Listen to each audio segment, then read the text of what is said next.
ॐ भूर्भुवः स्वः तत्सवितुर्वरेण्यं भर्गो देवस्य धीमहि धियो यो नः प्रचोदयात्। ॐ शान्ति शान्ति शान्तिः। Arunachal Shiva Arunachal Shiva Arunachal Shiva Arunachal. Namaste, my dear friends. Bhagwan Sri Ramana Maharshi used to take the help of scriptures very less because he had the real experience of spirituality. His each and every word was full of divine force because he has the experience of divine matters, spiritual matters, and he had the experience. So he was not depending upon the scriptures, and he was more inclined to bring the devotees to have belief in their own self and not to depend upon the teachings imparted by scriptures. So his way of imparting the spiritual message was very subtle, very unique, and his teachings used to enter the hearts of the devotees because his every word was out of experience. Because most of the people, what they do, they simply relay the message of the scriptures to the devotees without having any practical experience of the divinity, practical experience of the teachings they are imparting. So they were simply acting as mediator between the scripture and the devotees. But Maharshi, he was himself the scripture, he was the experiencer. So his every word and sentence was the sentence of Vedas, Shastras, Upanishads. So we must first believe in us, then must believe the teachings of Maharshi. See, my saying, I don't mean that we should give more importance to us than Maharshi. No, that is not the meaning. Because remember, Maharshi used to emphasize that Atma of everybody is the same. Atma is omnipotent, omniscient, and omnipresent, and that is applicable to the Atma of every human being. So we should not misunderstand.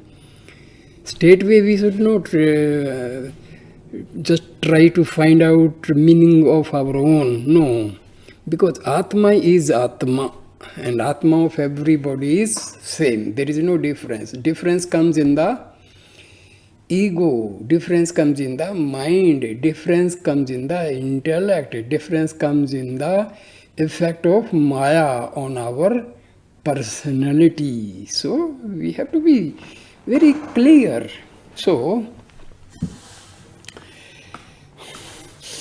the Maharshi's wordless doctrine is unlike the usual traditional teachings. That means wordless means because Maharshi was not using the teachings of scriptures.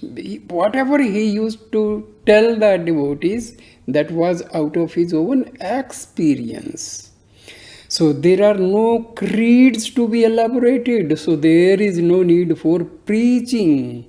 There is nothing for the mind to theorize or philosophize about.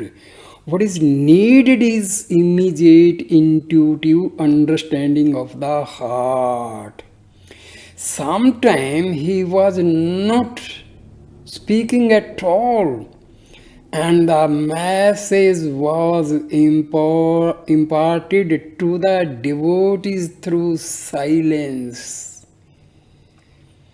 The intricate maze of philosophy of the various schools is set to clarify matters and to reveal the truth, but in fact, it creates confusion where none need exist. To understand anything, there must be the self. Self means Atma.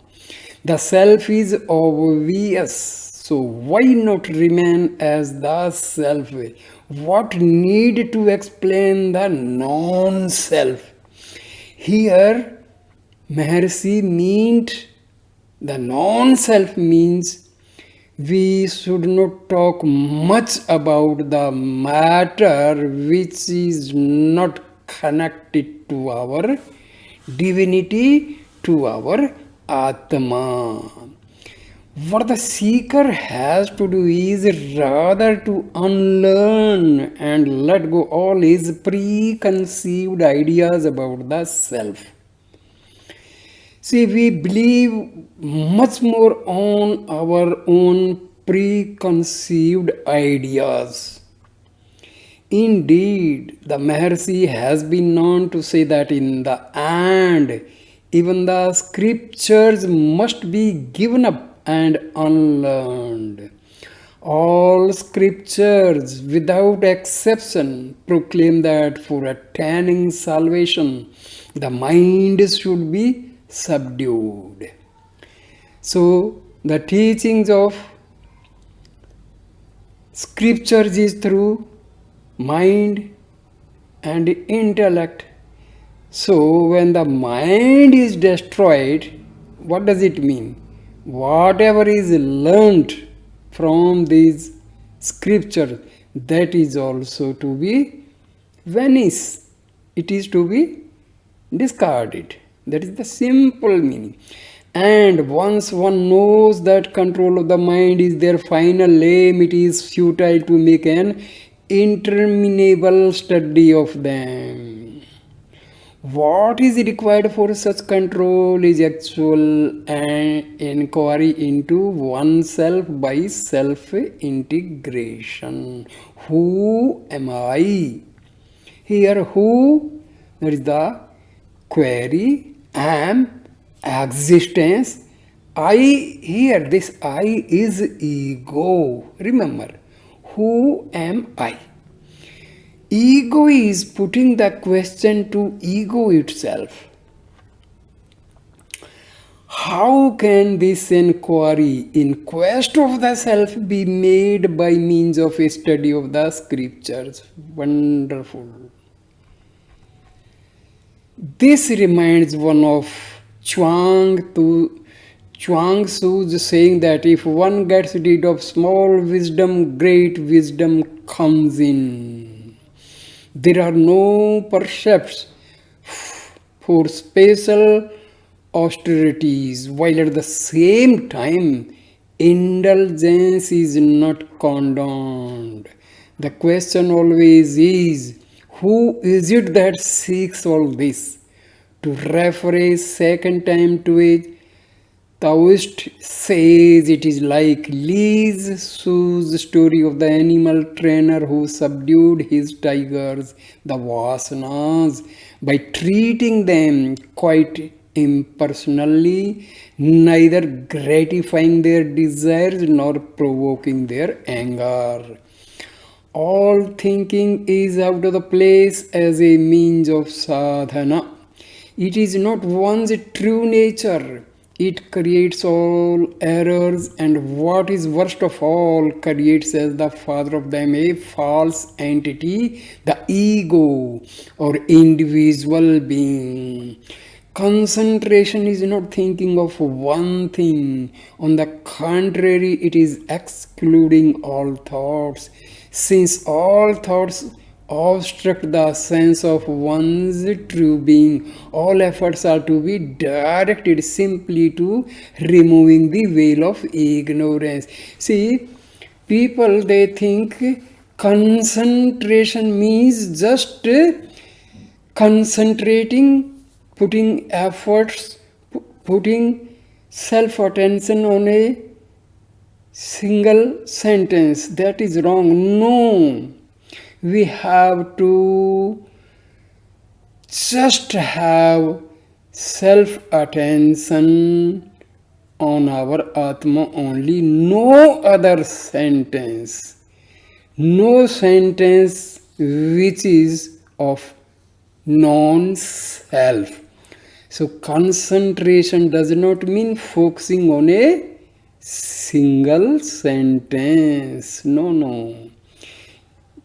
We have to avoid all the thoughts. All thoughts are to be avoided, and the focus must be on our Atma.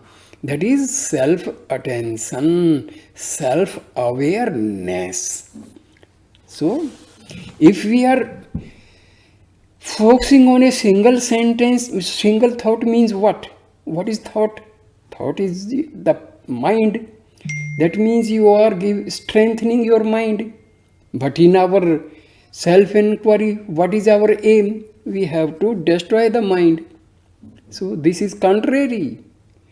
We have to focus on the self, discarding all other thoughts. That is concentration.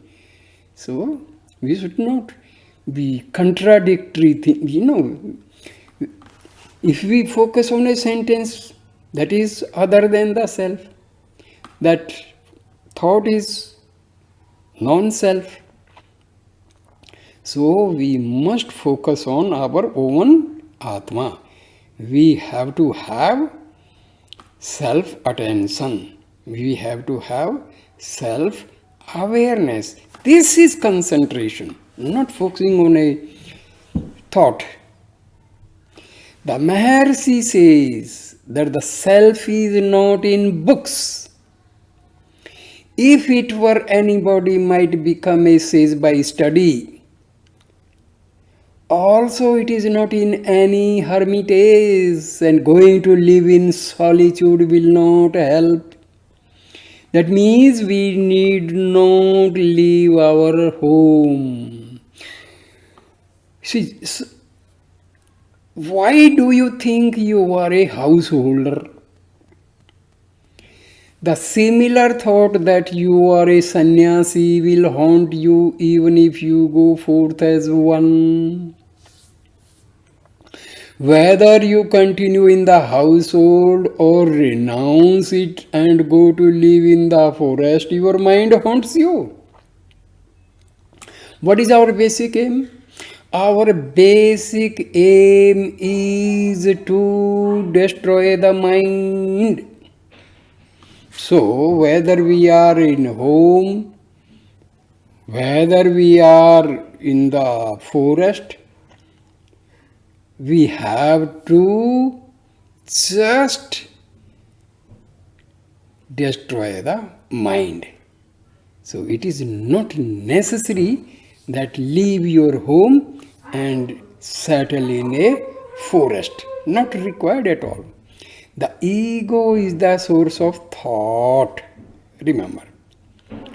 This ego, this is the first thought, that is, I am the body. This is basic thought. This is the root thought. This is ego. And rest all other thoughts, they follow this basic thought. Jai Sri Ram, Jai Sri Ram.